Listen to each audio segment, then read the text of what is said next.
Ja, hallo Leute und herzlich willkommen zu einem neuen Video auf unserem Kanal. Heute sind wir wieder mal im Rahmen bzw. im Thema Zweiter Weltkrieg unterwegs, und zwar wollen wir uns heute einmal verschiedenste Arten von Luftschutzbunkern, Luftschutzstollen und ähnlichen Anlagen anschauen, wo die Bevölkerung und Arbeiter im Zweiten Weltkrieg in Deutschland Schutz gefunden haben. Und was wir heute alles für Anlagen finden, das seht ihr in diesem Video.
Ja, wir sind jetzt hier praktisch in einer Anlage, die mal im Zusammenhang mit der Reichsbahn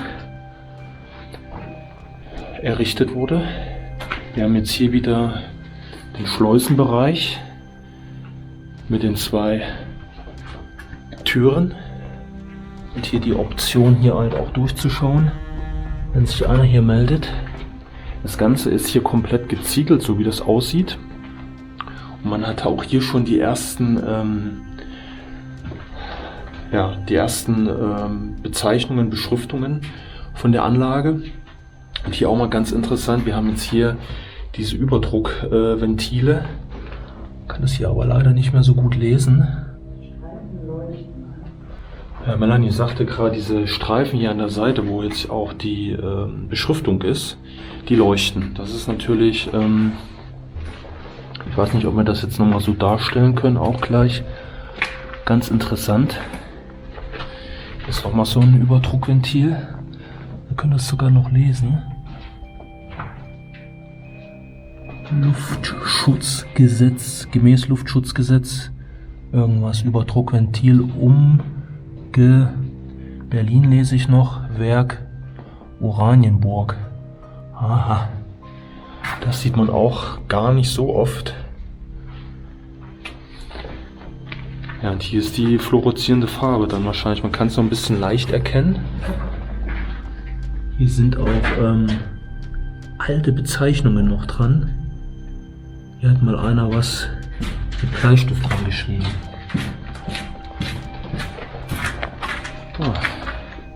Hier sieht man es sogar mal. Melanie hat hier ein Foto gemacht.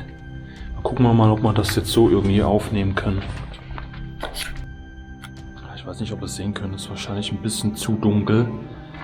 Aber leicht könnt ihr das hier erkennen.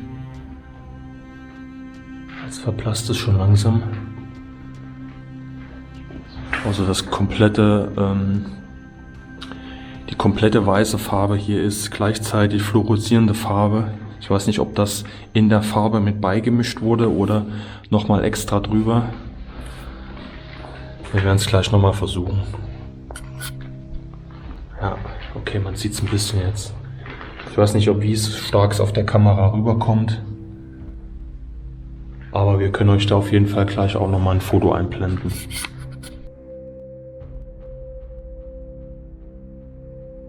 Hier an der Seite sind noch diverse Nischen. Da kann sein, dass man hier irgendwie ein Aggregat oder ähnliche Gerätschaften untergebracht hat. Oder hier auch der Pförtner, sage ich jetzt mal, der das hier organisiert hat mit dem Rein- und Rausgehen, dass der hier seinen Platz hatte, weil das ja hier ziemlich nah am Eingang ist. Ja, hier ist Ausgang.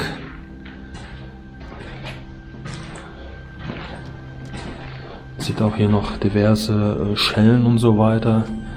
Relikte hier unten. Das sieht hier aus, dieser Bereich, als ob das nachträglich zugemauert wurde. Und hier ist irgendwie so eine Laufrolle an der Seite befestigt worden. Keine Ahnung für was. Aber man hat höchstwahrscheinlich hier irgendwas befördern können, an der Seite hochziehen können. Und hier oben ist die Belüftung.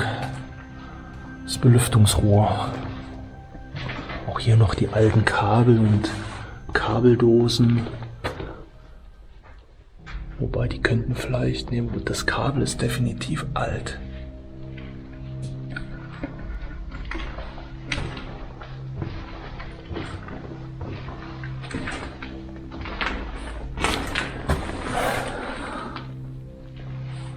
So, hier kommen wir irgendwie zu einer Kreuzung, so wie es aussieht. Hier seht ihr noch richtig die alten, die Sitzflächen hier.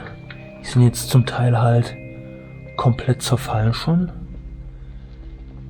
Oh, und hier ist die Lüftungsanlage hier.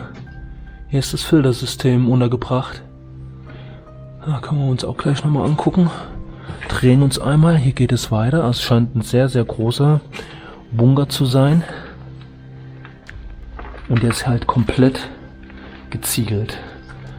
Es gibt ja unterschiedliche Arten von Luftschutzbunkern, die ja auch unterschiedlich gebaut worden sind halt, die besten sind halt irgendwo betoniert, klar.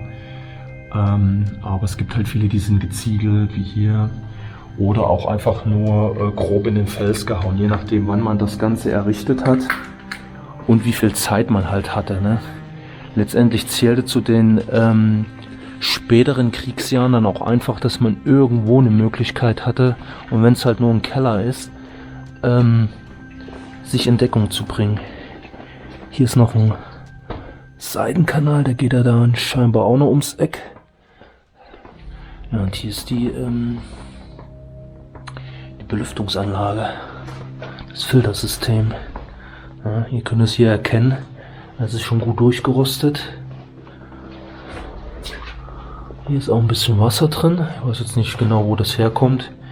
Kann aber auch Grundwasser sein. Es ist alles sehr stark verrostet, aber das ist klar. Oh, hier sind sogar noch so, ja, so kleine Schubfächer, so ein kleines Regal für dieses Wartungspersonal. Hier habt ihr auch noch irgendwie eine Beschriftung 15a innen. Und hier ist das eigentliche Filtersystem. Auer. Das ist, glaube ich, auch die Firma. Bin ich der Meinung. Ja, wir sehen hier mehrere Filteranlagen, die jetzt hier gekoppelt sind. Und hier habt ihr noch richtig alte Schalter. Das sieht auch immer klasse aus. Ich glaube, die sind hier auch so aus Bakalit. Das ist kein Plastik oder sowas. Die Gehäuse ist dieses Bakalit, heißt das, glaube ich. Da hat man damals viele Sachen aus dem Material hergestellt. Das ist, wird halt irgendwann mal porös und alles und zerfällt auch so ein bisschen. Ja, und hier könnt ihr das nämlich erkennen. Hier sind wir nämlich dann direkt am Fels. Das scheint so ein bisschen schiefer zu sein. Und dann hat man hier aufgehört, weil man jetzt nicht weiter hier rein musste in dem Bereich. Man hat ja hier die Filteranlage untergebracht. Das sieht schon klasse aus. Sehr guter Erhaltungszustand, so für diese Zeit noch, und auch keine Beschmierungen oder ähnliches. Das muss man auch nochmal wieder erwähnen. So traurig wie das manchmal ist. Klasse. Ja, und hier ist dieser Bereich, wo die Personen sich hinsetzen konnten, um halt den Bombenhagel auszuharren. Das ist ja immer so der Punkt, das kann man sich heute einfach nicht vorstellen. Wenn über einen da die Bomben niederregnen und man eigentlich letztendlich nur hofft, dass das Ganze hier keinen Volltreffer kriegt. Auch wenn das irgendwo einen Schutz geboten hat Volltreffer meistens. Wenn das jetzt nicht richtig tief in der Erde sind und dann halt betoniert ist, ja, das macht trotzdem einen erheblichen Schaden. Und die Menschen, die dann hier drin waren, die haben dann auch nicht überlebt. Ja, und hier hat man jetzt scheinbar einzelne Bereiche. Hier gibt es dann doch das eine oder andere Graffiti.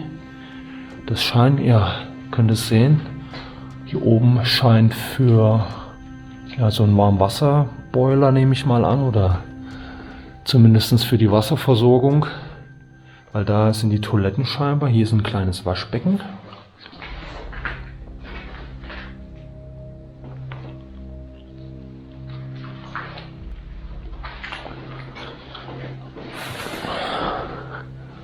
So, und hier oben, da kann man das auch mal ganz gut erkennen, dieses Farbensystem. Rot ist, glaube ich, die schlechte Luft, die nach außen verbracht wurde. Und blau ist dann, glaube ich, die Frischluft, wenn ich mich jetzt nicht irre. Ah, und hier ist sogar eine Toilette. Eine einzelne. Da oben noch so ein richtiger Keramikspülkasten. Krass. Auch nicht zerstört. Auch wenn jetzt hier ein Graffiti ist, hat man dann trotzdem, sage ich mal, sich zusammengerissen und hat das nicht kaputt gemacht. Hier waren dann höchstwahrscheinlich auch... Ne, das sind Duschen. Jo, stimmt. Hier oben ist ein Duschkopf. Oh, wow. Und hier oben ist im Prinzip auch nochmal eine Zisterne so gesehen für die Dusche hier. Ja. Wow, also das ist hier alles komplett erhalten. Das ist krass. Auch hier, das ist hier halt auch so. Ja, ich weiß nicht, ob das ist auch Keramik, die Hähne. Ja, hier hat man auch noch Beschriftungen, so wie an dieser Tür hier. Einzelne Nummern, dass man dann sich hier schnell zurechtfinden konnte. Gutes Holz, das ist halt alles ja, mehr oder weniger so eine Art Presspappe, Sperrholz, keine Ahnung, was das hier für ein Holz ist, sehr, sehr dünn. Ich weiß auch nicht, das kann auch sein, dass das hier reingebracht wurde. Ne, das waren alles mal Türen. Hier unten sieht man das noch, ja. Das waren Türen. Ja. Und das ist dann hier auch wahrscheinlich wieder eine Toilette. Ne, das ist ein kleiner Verschlag, wo man Sachen untergebracht hat.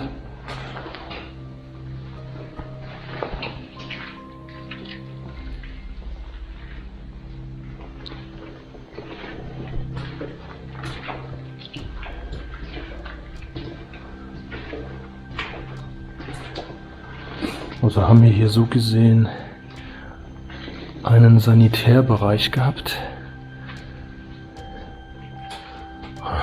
Das sieht hier ja aus wie so ein Safe. Okay. Ja, hier hat ordentlich Hand angelegt, ihr könnt es hier erkennen. So richtig mit einem mit einem Schweißbrenner ist man hier wahrscheinlich rangegangen. Krass.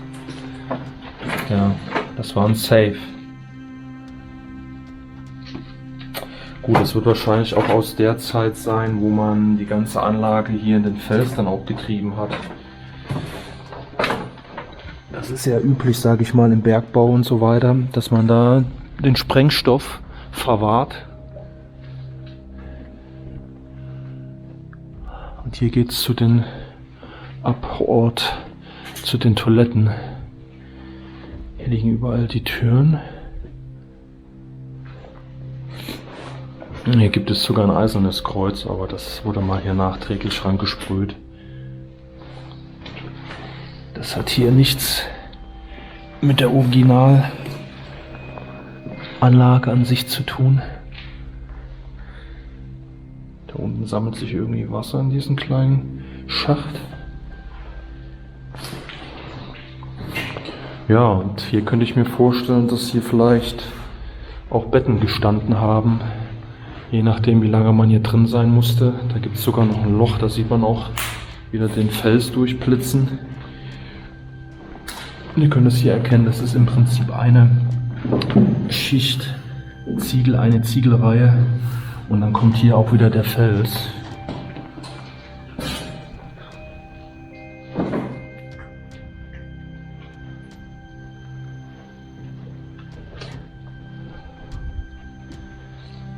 Das schien hier mal ein Lager zu sein. Hier sind sehr viele Türen, die hier irgendwie so liegen. Vielleicht hat man damit einzelne Abteile abgesperrt.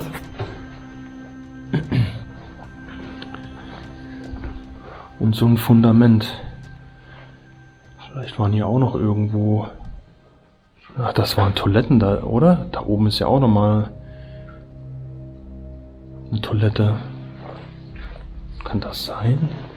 Das kann sein, weil da, genau, das sind ja die Abflüsse. Das waren alles nochmal Toiletten hier oben. Ja, dann habt ihr ja eine Vorstellung, wie groß, wie groß das hier letztendlich gewesen ist, für wie viele Personen dieser Bunker dann auch gedacht war. Ich habe jetzt auch keine Angabe, ehrlich gesagt, für wie viele Personen das ausgelegt gewesen ist. Vielleicht ist ja hier auch nur das Personal von der Reichsbahn damals, die hier in unmittelbarer Nähe gearbeitet haben. Boah, ach du grüne Neune, hier ist der Notausstieg. Das geht ja extrem nach oben. Boah, hier kommt auch das Wasser runter. Aber ihr könnt es erkennen, die Sprossen sind alle systematisch weggerostet. Erst im oberen Drittel sind sie noch dran. Aber denen würde ich auch kein Vertrauen schicken. Wow. Also da oben ist der Notausstieg. Das geht hier bestimmt mal locker 10 Meter hoch. Boah.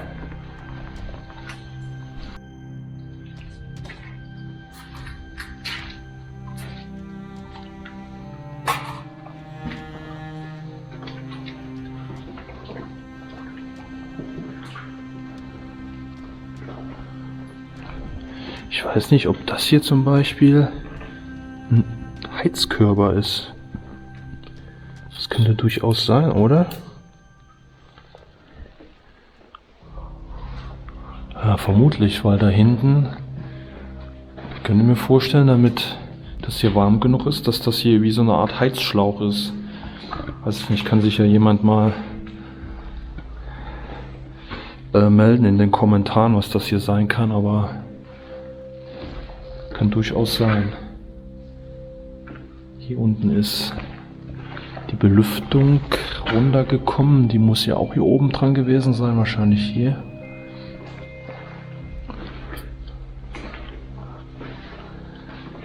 Steht es auch nochmal Abort.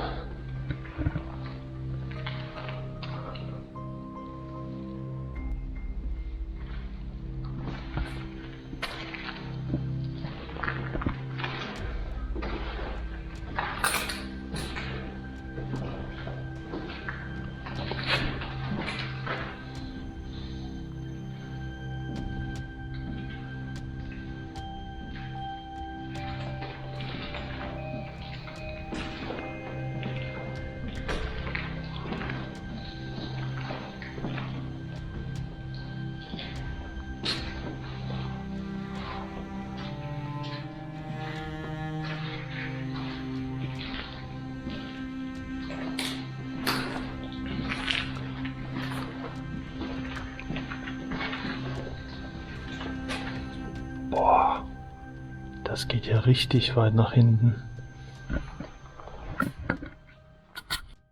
Ja Leute, ihr könnt das jetzt vielleicht erkennen. Das sind schon ganz schöne Ausmaße wieder hier. Wir haben jetzt hier einen langen Tunnel nach hinten. Das hätte ich jetzt auch wieder nicht erwartet. Extrem groß hier. Ja, hier ist so ein Gestell. Hier war höchstwahrscheinlich der Löscheimer bzw. Feuerlöscher drin.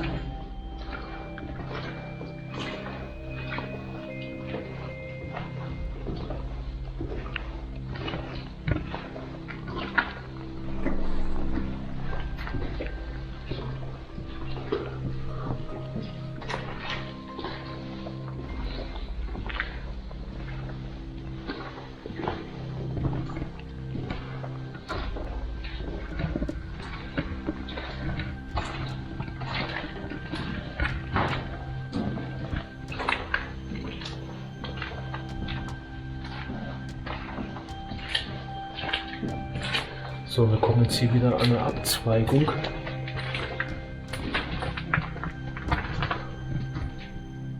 Da scheint es nochmal so eine Art Technikraum zu geben.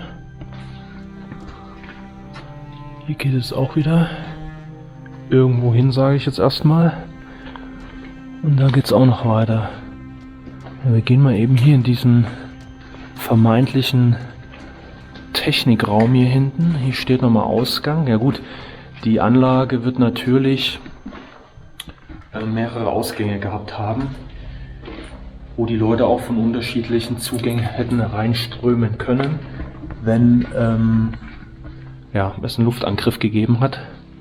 Hier sieht man das mal mit den Türen. Hier waren die drin und haben die Zwischenbereiche abgesperrt. Hier geht es nochmal zu Toiletten. Also Toiletten gab es höchstwahrscheinlich genügend hier.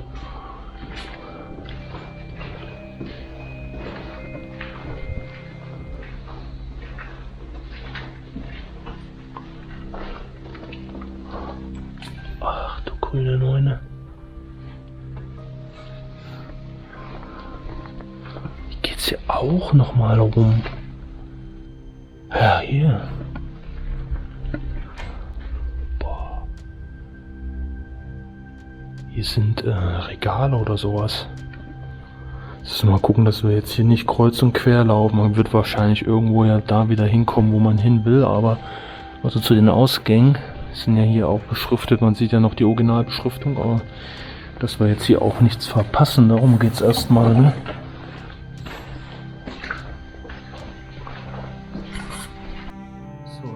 Hier zu irgendwelchen Schaltkästenrelais für die Elektrik und so weiter.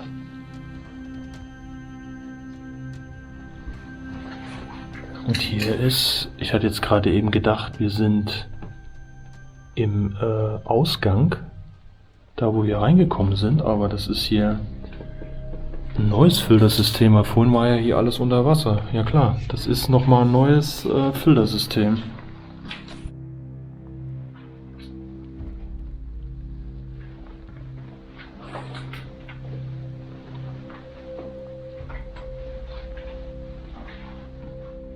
Nein. Das habe ich halt auch gerade gemeint. Da vorne kommt auch irgendwie Licht durch. Ich glaube, wir sind jetzt an einem anderen Ausgang.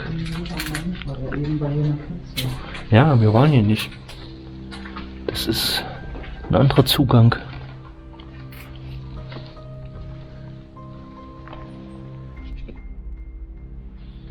Ja, ihr könnt es sehen, hier sind noch weitere Bänke und auch noch richtig alte Kisten.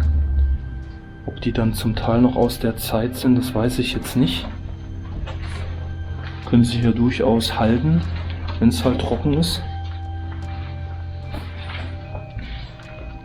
Noch weitere größere Boxen und Kisten. Hier ist wie so eine Art Truhe. Aber oh doch, die geht sogar noch auf. Ja.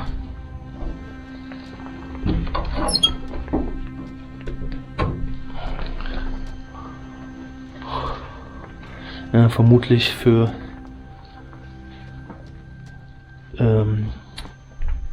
Personal, was hier irgendwelche Wartungsarbeiten gemacht hat. Ich weiß nicht, ob die wirklich auch von Anfang an hier drin standen oder ob die einfach später reingekommen sind. Ich meine, das sind ja jetzt auch schon etliche Jahre, die vergangen sind.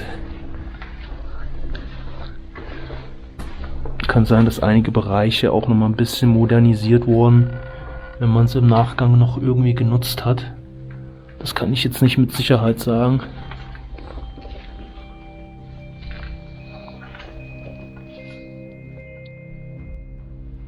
So, hier hat man jetzt mal einen Hinweis. Hier steht nämlich Ausgang 4. Also haben wir zumindest 4 Zugänge in die Anlage.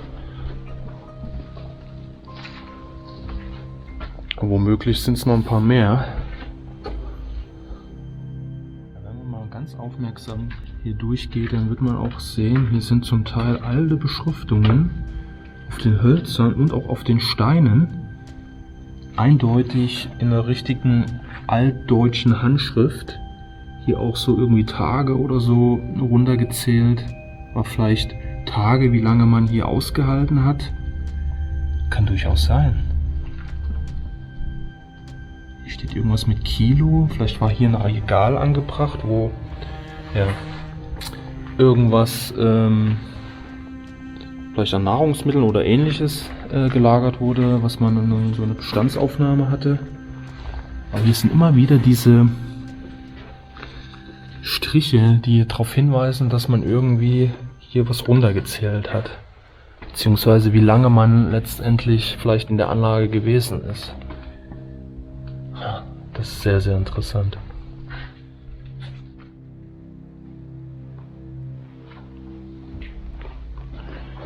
Hier kommen wir, glaube ich, wieder in eine Schleuse. Überdruckventil rechts. Oh hey. Das ist wie so ein Aufgang. Und hier haben sie eine Menge von diesen Rohren reingelegt. Ja, da oben könnt ihr erkennen, da ist ein Treppenaufgang. Ich guck mal, ob ich mal eben kurz die Taschenlampe für die Distanz zücken kann. Sonst müsst ihr es erkennen, da hinten. Da ist ein Treppenaufgang. Da müsste man sich jetzt hier an die Seite nach oben bewegen. Und da geht's, das ist ein separater Zugang letztendlich.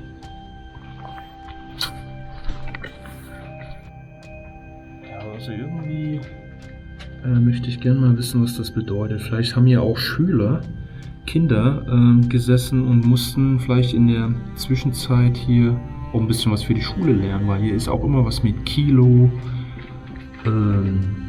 ja, dividieren, summieren. Irgendwie, es ergibt so keinen Sinn, warum man das hier ranschreiben sollte. Also verschiedenste Rechenarten. Ich könnte mir fast vorstellen, dass hier wirklich Schüler gesessen haben, die zwischenzeitlich ja einfach was gerechnet haben, weil sie kein Papier zur Hand hatten. Weil sonst ergibt das irgendwie keinen Sinn. Und das sind halt alte, hat niemand jetzt erst vor kurzem hier rangemalt. Hier sieht man es halt ganz deutlich, weil es eine alte Schrift auch ist. Sehr ungewöhnlich.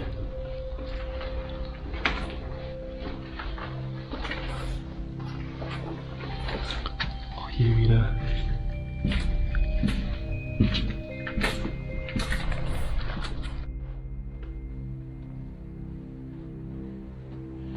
sieht man auch ganz interessant diese Bretter, die man hier verwendet hat, dass man die auch nur irgendwo abgemacht hat.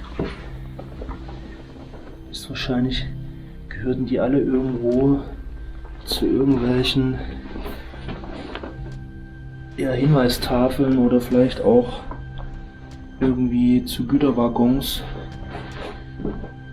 Hier steht, glaube ich, sogar was in Russisch, Kyrillisch hier unten. Ist jetzt auf dem Kopf, aber ja. Und das hat man einfach nur irgendwie hier zusammengezimmert. Hier sind Regale. Das wird für das Wartungspersonal hier gewesen sein oder die Reichsbahnangehörigen. Könnte dann aber auch moderner gewesen sein schon wieder. Ja, aber hier diese Aufkleber, das ist modern. Dass man das auf jeden Fall noch mal eine Weile hier nachgenutzt hat. Hier sieht man auch, ja, das war so ein Lager. Hier sind irgendwelche Verbindungsstücke. Und da hat man dann hier das praktisch als Lager erstmal weiter genutzt und dann irgendwann aufgegeben. Und hier kommen wir zum nächsten Zugang. So, hier ist ein größerer Zugang gewesen.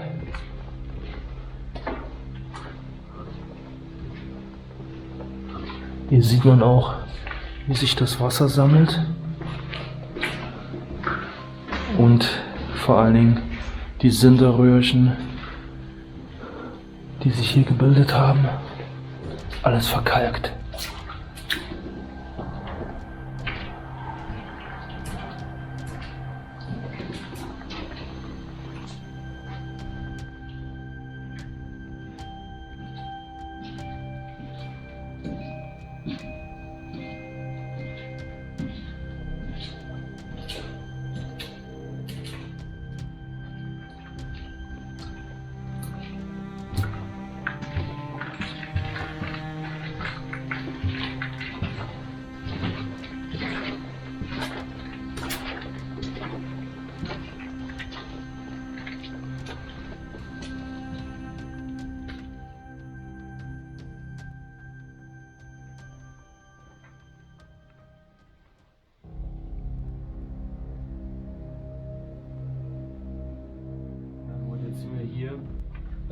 in der Ofenanlage. Also hier wurde jetzt praktisch die Kohle in die Öfen gepackt, um hier das heiße Wasser und so weiter in Gang zu bringen. Und hier sieht man auch den Kohleschacht auf der Seite. Hier hat man dann von außen die Kohle reingeführt. Hier liegt sogar noch ein Kohlehaufen. Und ja, hier rein und dann hat man ja warmes Wasser produzieren können. Und hier ist auch ganz interessant, das habe ich gerade hier eben gesehen, hier ist ein alter Schuh, der muss auch locker aus der Zeit sein, weil man hier erkennen kann, dass der noch genagelt ist. Also man hat hier die Sohle praktisch in den Schuh hier rein genagelt. Sowas gibt es ja gar nicht mehr. Auch danach wurde das nicht mehr gemacht. Das ist richtig alt.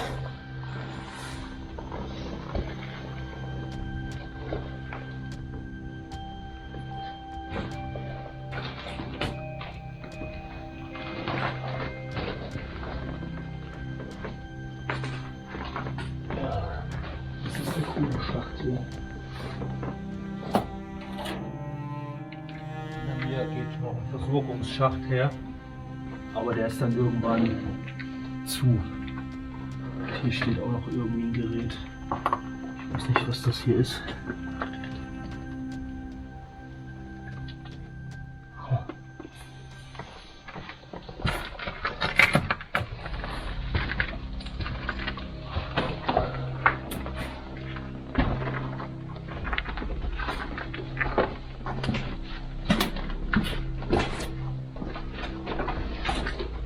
Ja, und hier haben wir jetzt schon die nächste Filteranlage mit den Filtertöpfen.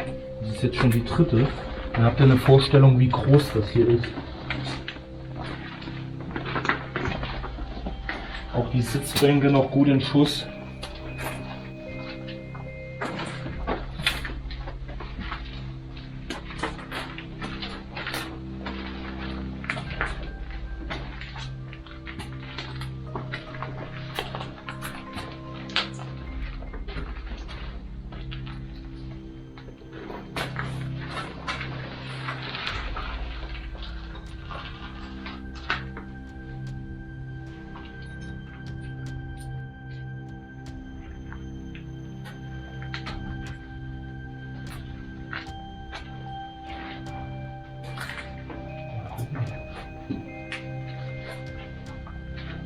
Sind das hier Batterien?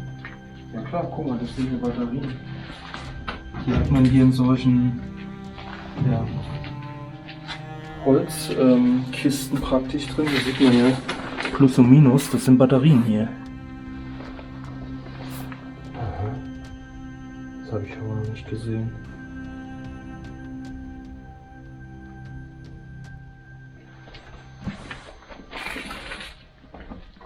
Wow. Ich muss schon sagen, in dieser Luftschutzanlage sieht man wirklich noch viele Sachen. Unzerstört auch. Ja, und hier wieder diese Rechnungen hier an der Seite. Hier hat man sich jetzt irgendwie eine Rechnung gemacht. Ja, keine Ahnung, was man sich jetzt hier zusammengerechnet hat. Irgendwelche Beträge. Vielleicht um danach gleich einkaufen zu gehen und wie viel Geld hat man noch zur Verfügung. Ja Leute, das war es jetzt erstmal in diesen Luftschutzbunker, Reichsbahn-Luftschutzbunker. Das war auf jeden Fall für uns schon mal richtig spektakulär, weil es halt wieder eine andere Art war des Luftschutzes, hat man so noch nicht gehabt. Der ist halt wie gesagt komplett geziegelt, ihr habt es im Video gesehen. Man hat überall noch diese typischen Bezeichnungen dran und die fluoreszierende Farbe, die man zum Teil noch erkennen kann. Wir haben euch ja dazu auch noch einige Fotos eingeblendet. Und die Filteranlagen, die man hier noch sieht und die ganzen Einbauten, inwieweit ein paar Sachen noch original gewesen sind, kann man jetzt nicht sagen. Die können auch kurz nachher noch reingekommen sein. Aber die Bänke zum Beispiel teilweise, das war schon recht interessant. Wir werden uns auf jeden Fall noch weitere Anlagen in dieser Art und Weise anschauen. Deshalb bleibt eigentlich nur zu sagen, liked dieses Video, gebt uns ein Abo und schaut wieder bei uns auf dem Kanal vorbei. Also macht's gut, bis demnächst.